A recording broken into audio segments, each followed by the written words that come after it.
Good morning, class. Before we start, let's first have our prayer. Mr. Bernales, can you please lead our prayer? Thank you, Mr. Bernales. Once again, good morning, class. Before we start, let us have our attendance. Kindly say present if you're here. Before we proceed to our next lesson, let us go back and review our past lesson, which is the basic rules of basketball. Who can give me an example? What is the basic rules on playing basketball?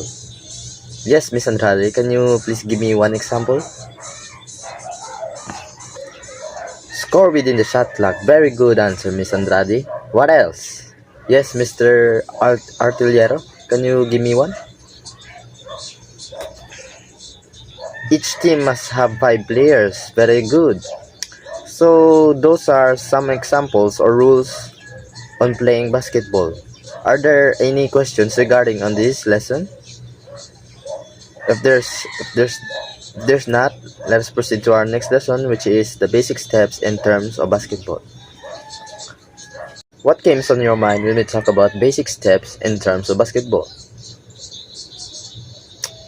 Okay, basic steps in terms will combine skills, training, and gameplay to give your child confidence to play organized basketball.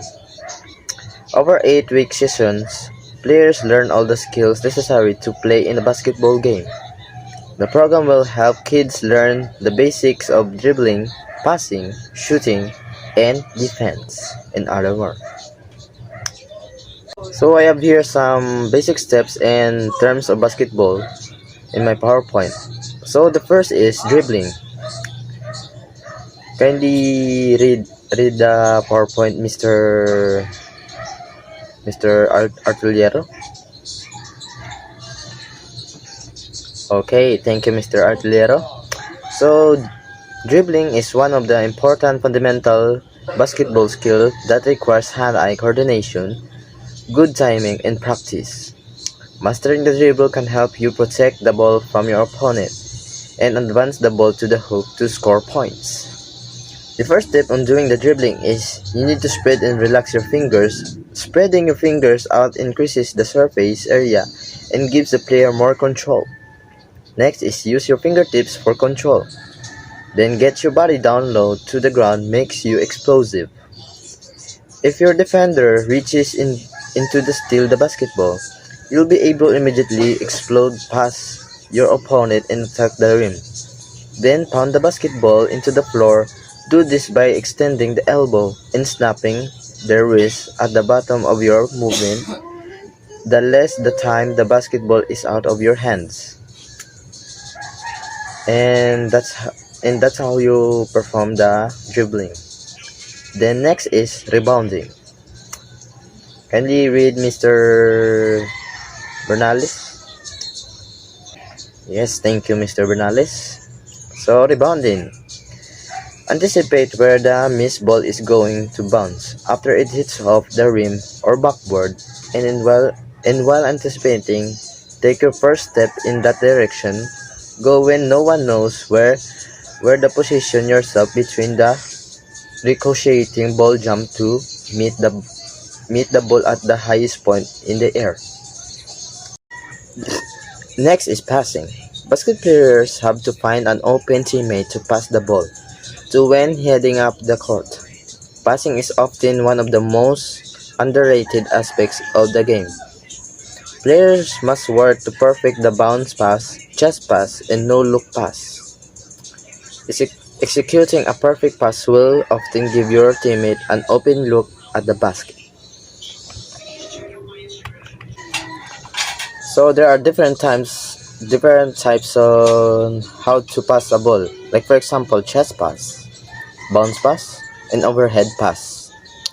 Passing is one of the most undertaught and overlooked skills in the game of basketball, but it shouldn't be. By focusing on the fundamentals of passing and improving your ability as a player, you will be better understand the inside and outs of the game. Learn to utilize your teammates and make these skills as a central part of your early training, avoiding the shoot first mentality. Here's an example how to do the chest pass, overhead pass, and bounce pass. So lastly of the basic steps is shooting. Can you read the shooting, Mr. Peralta? Thank you, Mr. Peralta. So shooting is one of the most vital parts of playing basketball. Because it is. Throughout shooting, you will learn how to score and win games. To learn this kind of stuff, you need to elevate your body momentum. Then next is arm positioning.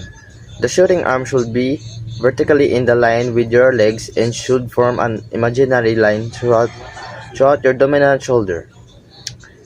The ball needs to be held up just above the head. With your elbow bent toward the head, the dominant hand should be under the ball. Lifting the ball this way allows for the ball to easily follow an arced path into the basket. Next is the hand positioning dominant hand.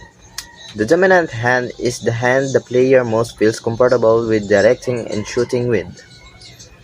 It's more preference than anything guiding hand in the dominant hand is right. Then the guiding hand will be the left hand and the vice versa. The guiding hand keeps the ball seated in the dominant hand's grip and allows the dominant hand to project force upward and outward with backspin, then shoot with your fingertips aiming on the basket. And those are the basic steps on basketball. And I hope you learn well about the basic steps.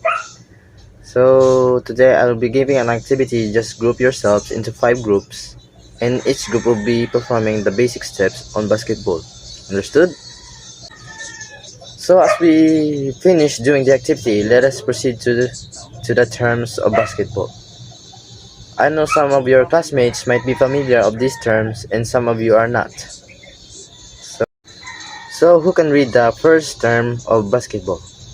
Yes, Mr. Rejeric, can you please read the first term? Thank you, Mr. Rejeric. So the first term in basketball is what we call air ball. It is probably the worst way to miss a shot. Talk about bad misses. Typically with a missed shot, the ball hits the rim or backboard, keeping it on a play and enabling the offensive team a fair attempt at a rebound or a chip back to a teammate. Air balls typically don't. So the next term is what we call the alley-oop. A play where a teammate throws the ball high towards the basket and their teammate jumps up, catches the ball, and then slams it into the hoop.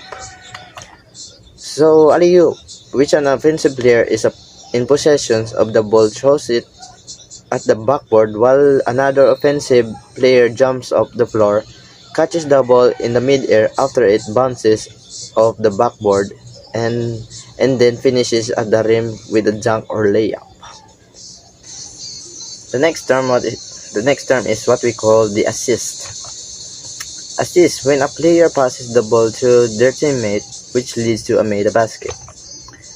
So for example, he passes the ball to a player who then scores a basket inbound pass that allows a perimeter jump shot or a 3-point shot, a quick pass for a layup, or a long toss up that leads to a dunk. Most people agreed that assist should only count if the scoring player makes 2 dribbles or less before scoring a field goal. Then the next term is what we call 3-point line. I know other people is most familiar about this. Please, Mr. Bunyo, can you read this?